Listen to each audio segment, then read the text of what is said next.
Hello, and welcome to the Language of Mindfulness podcast. This is a podcast for people who want to have more great conversations in your life. You want to connect, you want to speak authentically, and you want to listen deeply. This is how to do it, and it's the real deal. So why should you listen to the Language of Mindfulness? Because in every episode, I'm going to give you tips and guidance I've learned in my pretty extensive career of coaching and practice from the best and brightest in the field of interpersonal communications, public speaking, meditation, group leadership, and somatic psychology. And we're going to have interviews with some amazing people about their groundbreaking work. It's my goal to give actionable and uncommon tips and advice in every episode that you can implement right away. So subscribe or follow now on Spotify, Apple Podcasts, or wherever you listen to your favorite podcasts. And if you don't listen, you're going to miss some great stuff that you just won't hear anywhere else. I'm your host, Brett Hill, and welcome to the Language of Mindfulness. So I'd really like to welcome to the show today Chuck Schad. Chuck and I met on LinkedIn, and we were having a conversation about the podcast, and he had some great suggestions and ideas, and I just wanted to connect with him. And so I'd like to introduce you to Chuck. Hey there. Hi, how are you? Great to be here, Brett. I appreciate the time.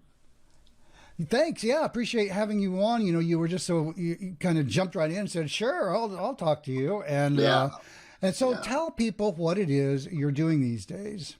Well, these days, after a 35-year IT consultant career, doing everything from writing user manuals to designing like big systems, let's just say.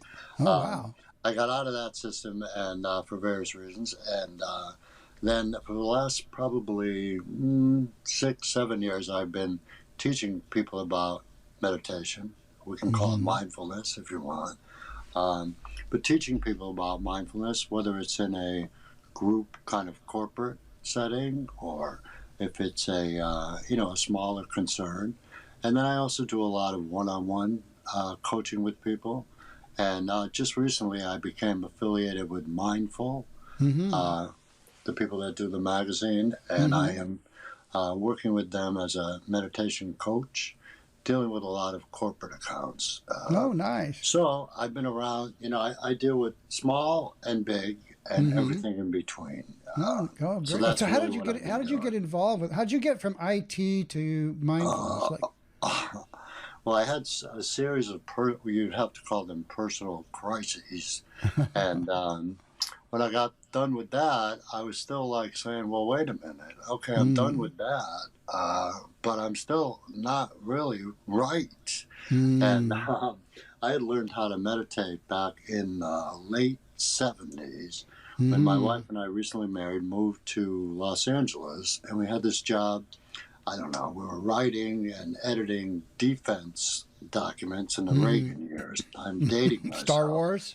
Yeah, well, it was kind of Star Wars. Yeah, we had no idea what it was. We were English majors, so we're like, what is this? We don't know what it is. I don't know what I'm writing here, right. but the pay's good, so what the heck? Yeah, so anyway, it was a third shift kind of situation, and we had these little transistor radios, and one day we tuned in one of the Pacifica stations, KPFK, and there was Ram Dass, and I had a passing knowledge of who he was, but he never really spoke to me, and it wasn't like I said he was good or bad. I just knew the name. And when I heard his lecture, he had taped lectures on the show, and when I heard the lecture, I always tell people my heart just opened. It was just like, that's so beautiful. And then he would play the guy. I think his name was Roy of Hollywood. Actually, maybe some of your listeners remember him. But he'd play Ram Dass, and then he'd play Alan Watts, and then he would usually end with Krishnamurti, a little bit more serious. But after that was all and done, my wife and I became big load right there. That's the Hall of Fame right there. Yeah, and it was right on time. And then my wife and I started to meditate a bit, and then when we moved back to Connecticut, which is where we're from, there was a Buddhist monk from Vietnam that had just come over after the fall of Hanoi, and he had this little apartment in a kind of crummy part of Hartford, and there was an article about him in the weekly paper one day. And the next day I went over and met him, and he taught us how to meditate. We were there on a couple of times a week basis for a couple of years. And he practiced a, very low-key Mahayana Buddhism, and it was very gentle, and it was very just nice. And so we did that with him for a couple of years, and then he got transferred to San Francisco to train more monks. And my wife got pregnant, and the meditation ball just got dropped. Yeah. So I was still interested in it, reading books about it, but I was off doing something else. And when I finally had my own personal crises, my son was shot 5 times, almost died. Oh my God! In a drug deal that went south. Oh, I hate it when that happens. Yeah, and I developed. I'm sorry to be a. Yeah, it was terrible, and I coped with it by drinking too much. And so when I finally got done with all of that, I still felt empty, and I really didn't know where to turn. And I'd been through so much personally that, I wasn't really 100% back. And for some reason, I was searching around, and I found this guided meditation by an Indian guy. His name is Sadhguru. My wife says he's I know of his Yeah, he's work, a great guy. And I started to listen. I used to go every morning. I'd wake up and I'd go down in my filthy basement and sit there in the dark and listen to his 12-minute meditation. And after a few weeks, I felt better. And then I took his inner engineering course online, which was wonderful. And I just started coming around, and I started really saying, like, okay, this is really helping me a lot in ways that I can't even describe. And for some reason, I said to myself, well, you used to go out and present all the time in your IT days. Why don't you start doing that? And a friend of mine was the head of a library a couple towns over from me. And she said, well, come do your act over here. And I did. And then I ended up doing probably 10 or 15 libraries in the area, always free, general, anybody that wanted to show up. Sure. And right when I was in the middle of that, I got a call from a clinic in Hartford, that Wheeler Clinic is their name. And for a couple of years, they hired me to do a weekly class to basically anyone that would show up. And then after a couple of months of that, they asked me if I would do one-on-one sessions. And I did a lot of them. And then when the virus hit, it kind of stopped for a bit. But I have a lot of private clients. And what I teach them is, I deal with people with a variety of things. I can speak about addiction, having been through it and having come out of it. And being around a lot of people that also suffered from it. Some of them are still suffering, the ones that are still around. Yeah. And, I'm able to do a pretty good job with that. And then I deal with anxiety sufferers. Sometimes people come to me when they're very depressed, when their therapists haven't really been able to help them. And, then I get into relationships. I deal with a lot of people that are trying to lose a few pounds, and they've been through diets for 100 years, and they're still not where they want to be. And so I teach them just how to be a little bit kinder to themselves. Yeah, because often behind the scenes, there's some judgment and putting people in these inner critic sort of work.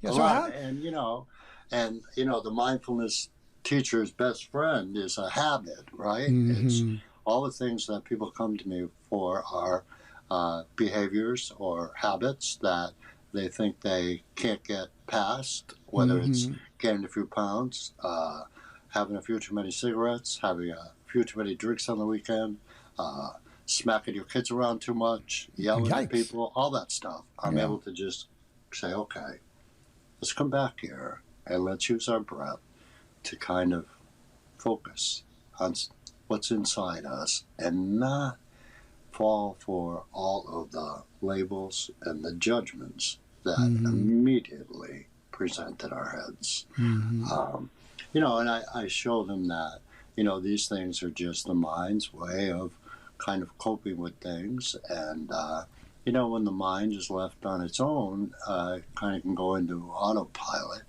And what happens is sometimes it goes into autopilot the wrong way, and all of a sudden you end up with a few things that you're not too happy about. And, you know, and then there's, you know, in the culture that we live in, it's a very kind of superficial culture in a certain way.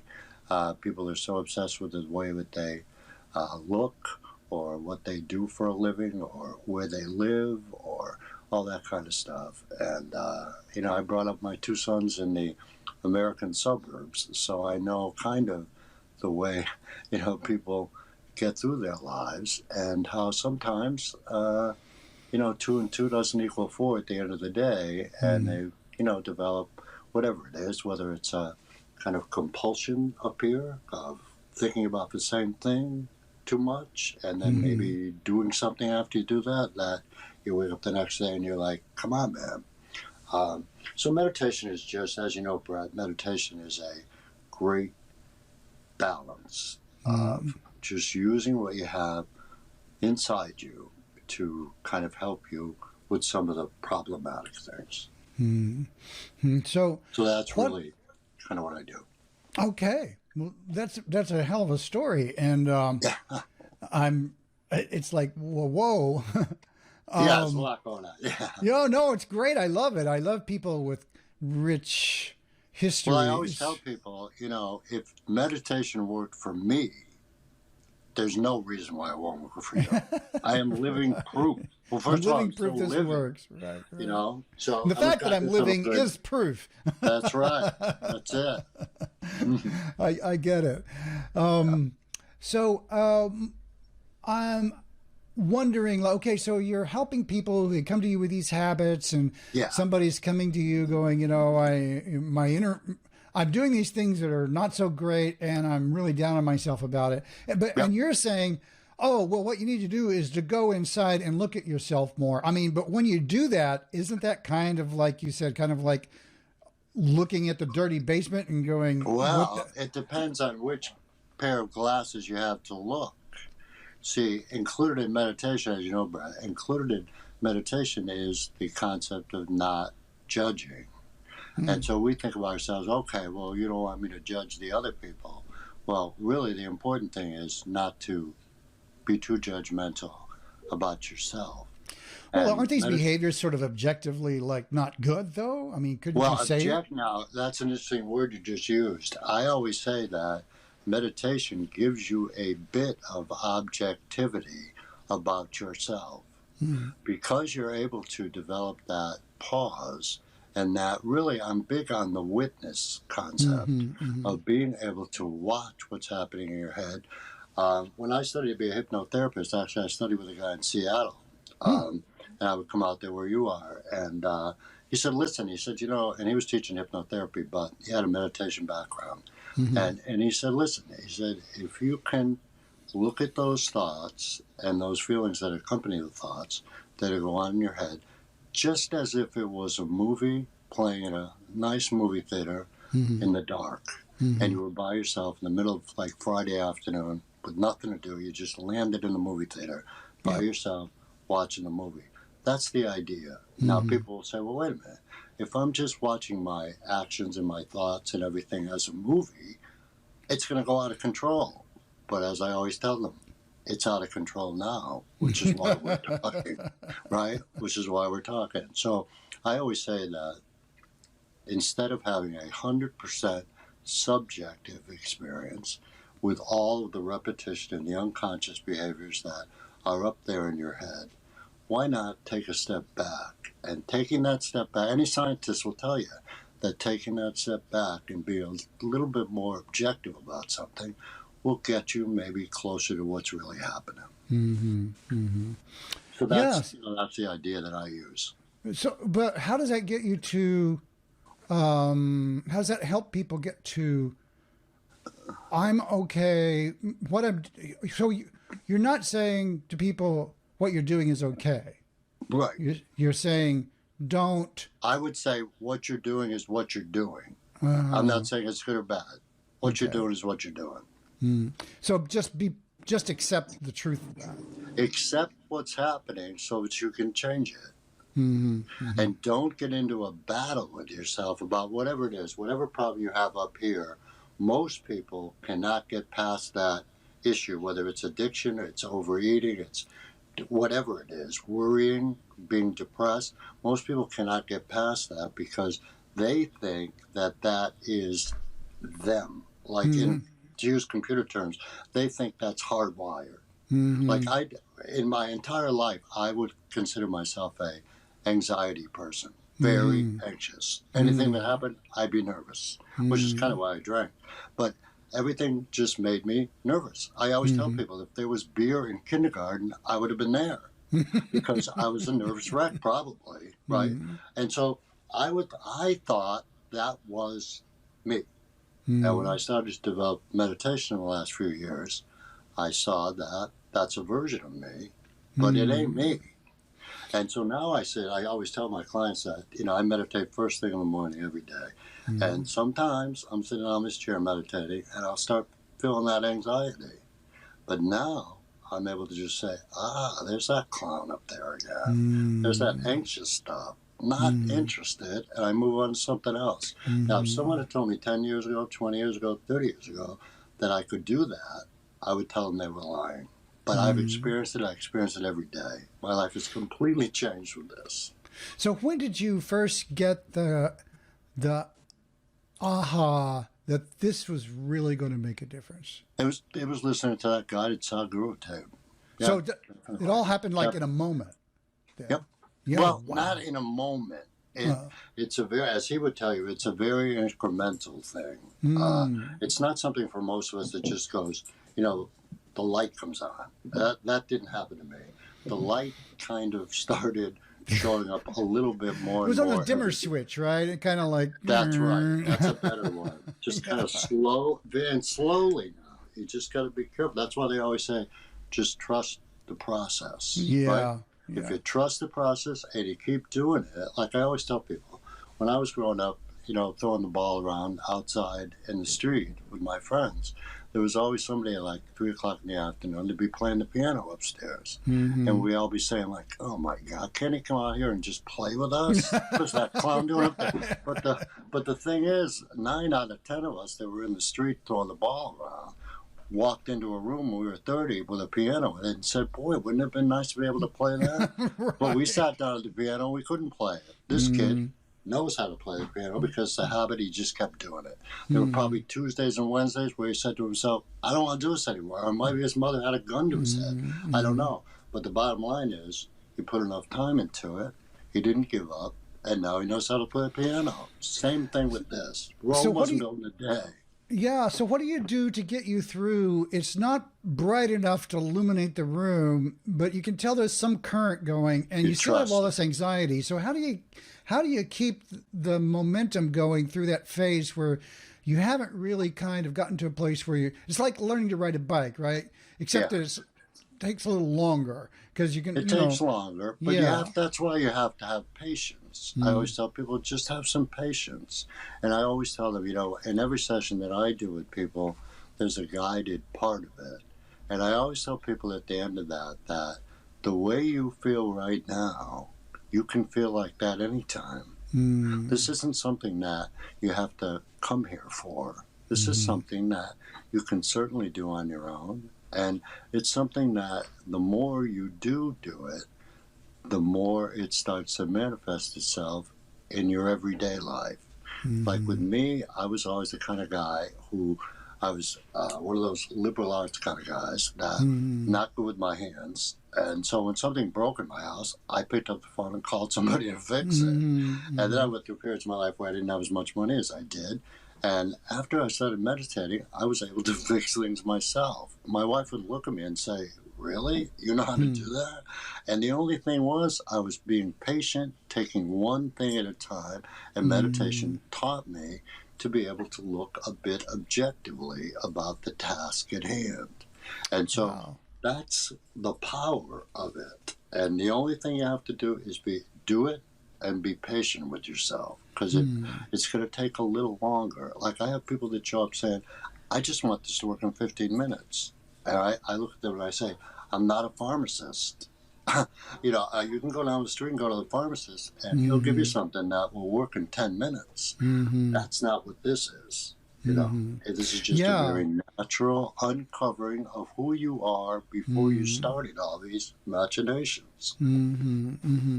Right. So there's this who you are before you started all these machinations, and so somehow there's original. Yeah, I mean, Buddhists call it. Buddhists I think call it the original self or something like that. And with the Western mind these days, we look at it kind of like, what the hell does that mean? But it's right there inside all of us. The peace inside all of us is there. It's just been covered up with all of these.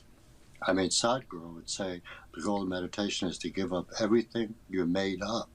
And what up here didn't you make up? We've all watched enough Netflix shows at this point about murder, right? And so we know some guy gets shot and the 5 people that were there all have different stories, right? Yeah. So your memory is not reliable. Scientists have That's true. Well, the science has really proven that.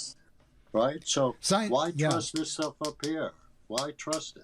I mean, it's there, but if you watch it, you can see how fallible it is and how it's based on basic repetition. Just the more you start churning something, the more you're going to keep churning it. This allows you, meditation says, hey, let's take a step back and just watch that churning and just see it for what it is and what it isn't, and how everything changes every second. So how can we think that one thing is always us, right? So it's a big vision, and I agree with you. It's like there's a lot of binary thinking in the culture. Like, I want to achieve X, and if mindfulness is a tool to help me get there, then how can I distill it down to its most powerful, condensed form, take a pill, and it's, I'll tell you the exact version of it that I think resonates. It's like if you've seen the movie The Matrix, right? And he's like, and he's like, they're downloading stuff, and it's like, I know Kung Fu. It's kind of like, and it's just kind of like, oh, it's like that. It's like, can you just download the mindfulness stuff to me? And like, oh, I know mindfulness. And it's kind of like people are looking for those kinds of answers with mindfulness. It's not a commodity. Yeah, right? Exactly. I mean, if you're looking at mindfulness as just another product, it's not going to work. I think what you have to do is take a step back again and use that watching part of yourself to just see it for what it is, and begin and through the daily practice, even if it's just a few minutes a day, I always tell people, meditation is experiential. It's empirical. You actually are going to feel it. You're actually going to experience it. It's not something that you have to reach outside yourself for. It's right here. Now, you might need someone like us to help you uncover that, but it really is right inside you. And it's what everything has always been made of, and everything will always be made of. And we're just part of that. I always thought, back before I really started meditating a few years ago, that it was just, I would wake up in the morning, and I wouldn't articulate this to myself, Brett, but I felt like I was just one little guy in this really treacherous place called the universe. And how could I possibly not feel marginalized? Well, right. When you're individuated that, and you're that kind of disconnected from the whole, how could you, like you say, you're just a little sparrow in the storm. Yeah, that's true. That's true. It's a good metaphor. But, people, I would say 90% of the people that I work with, I keep working with. And what I do is really, help them uncover the stuff that's going on in their own lives. And, being a person that suffered from various things before I started doing this, I can empathize pretty well with, whatever it is that's got them. Everybody's got something that they just can't get past. And when it gets to the point where it might become too much, or someone tells them, you better do something about this, or blank, And, that's a perfect opportunity. It's chaotic maybe, but it's a perfect opportunity to say, all right, let's just rest for a minute here. Mm-hmm. I use breathing a lot, Brett, Mm-hmm. deep, slow breathing. And just being here, I know it's all over the place now, but, that whole power of now, of Mm-hmm. just seeing the magic and the power, really, of this present moment, and how Mm-hmm. when you start to experience that beauty and that calmness, it just spreads. And if you have a little bit of patience, it pays off. Mm-hmm. Yeah, beautiful. So you like Eckhart Tolle's stuff? Yeah, I do like him. I find him very comforting. Mm-hmm. He's great. I read a lot of the Indian mystics too.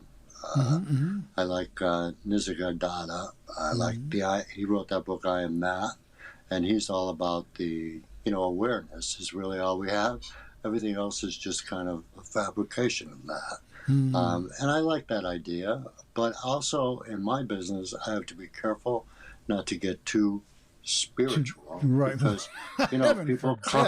forbid. People come with a lot of, well, we could call it in the 60s, we call it baggage, but, Mm-hmm. it's their baggage. And, Mm-hmm. it's kind of a big deal for them. So I have to kind of, respect that and kind of tread Absolutely. lightly. But, Yeah. you Yeah. know, Well, and that's the game great. that I'm in and the game that you're in is, you have to, and I was like this when I was an IT consultant, because my wife and I had our own business, so we never really were part of the company. We were always the outsiders. And, Mm-hmm. I always tell people the reason you hire us is, yeah, we can do a job, but we intuitively know where to meet you. We Mm-hmm. meet you where you are, and we give you, Mm-hmm. within 15 minutes, I can tell you what you need. And Mm-hmm. that's still what I'm doing, in this incarnation as the meditation guy. I see. So you're just taking those same Yeah. skills and saying, this Oh, yeah. person's here's a system. This person Yeah. is a system, and it needs Oh, these yeah. things. And yeah, yeah. Well, just like I tell people they can't come with any preconceptions about things, I can't either. I have to be right Mm-hmm. here for you, and Mm-hmm. whatever it is that's up with you, I have to Mm-hmm. be able to make that bridge immediately. Yeah, well, I love that very much, and I have to say I align with that a lot in my own work in terms of working with people in the moment, so to speak, and kind of like Yeah, dealing with whatever wave they happen to be riding. Because when I was trained in Hakomi somatic therapy, they really kind of made this a big deal in terms of it doesn't really matter in when someone comes as a client. I mean, it matters. I don't want to dismiss it, but it's like someone comes in that says, well, they've got a problem that they don't know how to speak up, or they've got a problem that they didn't do X, or they've got a problem they're struggling yeah, with Y. That the story doesn't really matter because all of the issues always go to the same internal architecture of the person. And so that's right. you can start, it's almost like cartography.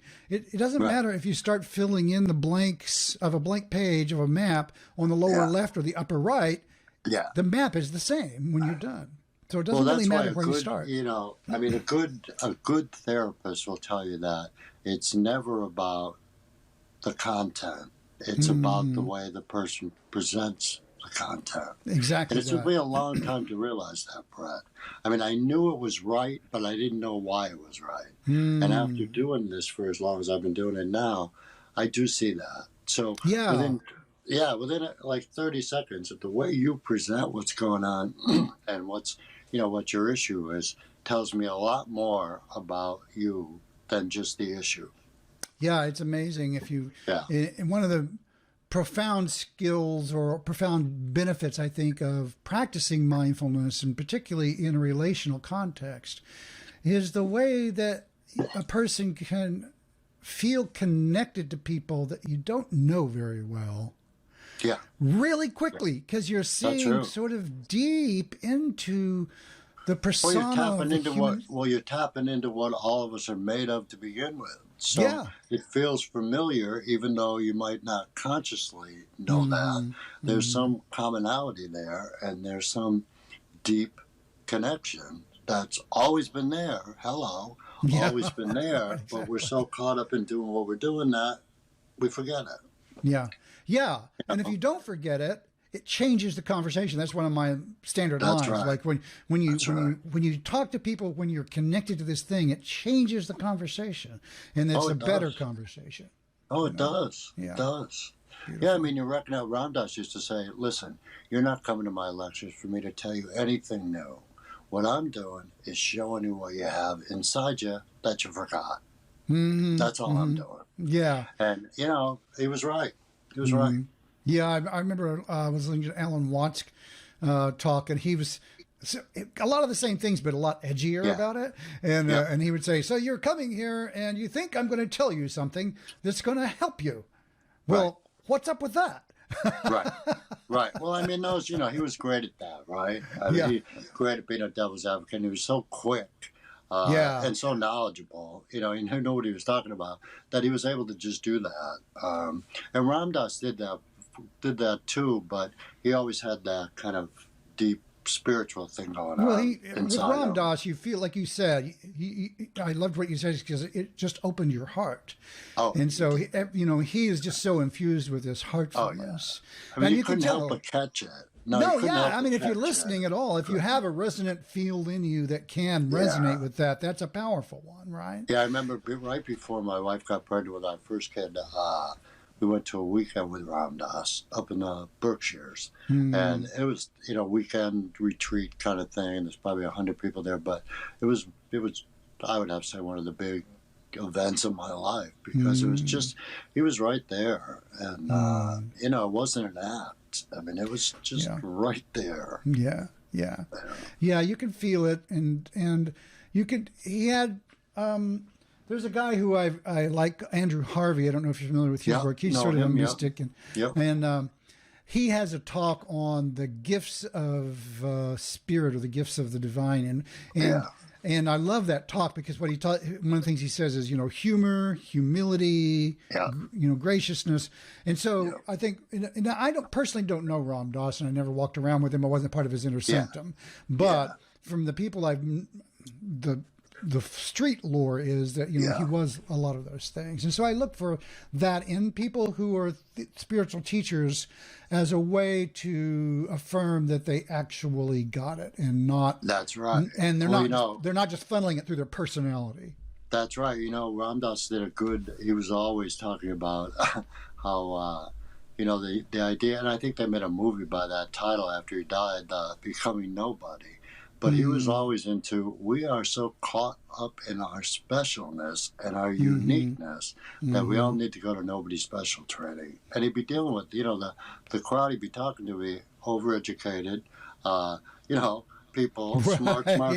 Right, achievers, right, entrepreneurs, Silicon Valley. And they're neuroscientists, and they're, space inventors, and they're presidents of the United States. They're all over the place. And he'd be looking at them and say, no, the idea is you can't be so special. And people be like, well, wait a minute, if I'm not special, who the hell am I? Well, that's where it is, right? That's the message. And it's so counterculture in the sense of, to use a really old term, in the sense of the urgency to stand out, to be to rise above the noise. And I think a lot of it is just the noise level that we deal with in this culture. There's so much noise that the only signals, to use a technical framework, signal to noise ratio, there's so much noise that the only signals that get through are the extremely amplified ones that rise above the din, so to speak. Right. And excuse me. Ram Dass was here before all this visual explosion. So that, I deal with people that I don't think they'd be coming to me if they didn't have to, constantly be worrying about how they didn't look as good as the person on the next video. And this kind of obsession with celebrities and just all that stuff. I mean, I'm not saying it's good or bad, but if you look at it as the only way to go, if you're using comparisons to kind of set yourself up, you're always going to find somebody that's better looking, smarter, always, whatever. Right. You're always going to find that. And if you live in that shadow of not being quite enough, then you end up with some problems. Well, I had an interview along those lines with Dr. Ron Siegel, who teaches, the impact of mindfulness and psychotherapy at Harvard. Yeah, I know him. Yeah. He was talking about this, like this, this comparative brain, which developed necessarily over since millennial. Yeah. It's because it was necessary to procreate, to actually compare. Like, is that guy going to be able to take me down because I'm going to be, I need to be the alpha here. And so it's like, right, exactly. Yeah. But we're not under those threats now. Now survival is like you're saying, well, am I just as attractive as the next guy on the video? Or it's like, that's where we're at. So we've had this big shifts in reality, but the brain hasn't caught up. Yeah. And the impact of that is kind of severe on the culture. Well, that's why people are so, they're suffering so much. And, I mean, obviously I'm not the first guy to tell you this, but, the virus just kind of took the mask off, and all of a sudden we're home, and, we're still home, and then we're more home, and, everything's being violated. I mean, we used to get in the car and go to work every day and had that whole vibe going, and then we came home and, had that vibe going, and now it's just all mixed up, and people are like, wait a minute, what is going on? Right. Well, but it's a perfect opportunity for us to just say, hey, the virus is telling us to pause, so let's just take a break here and maybe just do a new kind of way of doing the inventory inside us. And instead of constantly grabbing onto labels and good, bad comparisons, why don't we start with just everything is just right here. And let's experience really, maybe for the first time, what being right here really means. Beautiful. I love that. And once you do experience that, it's so real and it's so elemental. It's just such a deep part of you that it's impossible, if you give it enough time, it's impossible not to be changed by it. No, you're channeling right now. I can feel it. It's beautiful. Yeah. channeling being. It's like coming in. No, I get it. So beautiful. Yeah. Well, so how can people connect with you if they want to find out more of the goodness that you're up to? Well, they can find me in the Mindful directory. I think my email stuff is there. I also have a website. I have a company called The Inner Theater. 3 words, no spaces. THEINNER, THEATER. The Inner Theater, spelled American Theater, ER at the end.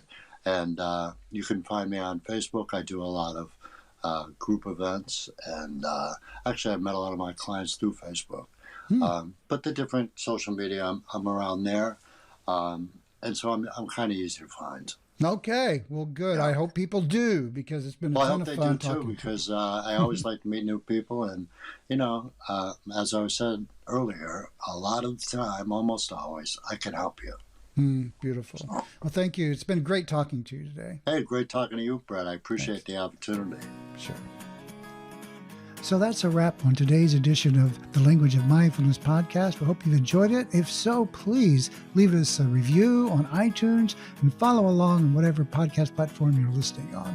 We'd really appreciate it. And check us out at languageofmindfulness.com, where you can sign up for a free coaching session. And because we get so many questions on this, you can access how to start a mindfulness meditation practice at languageofmindfulness.com/now. Thanks a ton, and we're looking forward to a lot of great new content coming up as well. Have a great one and stay present. Thanks.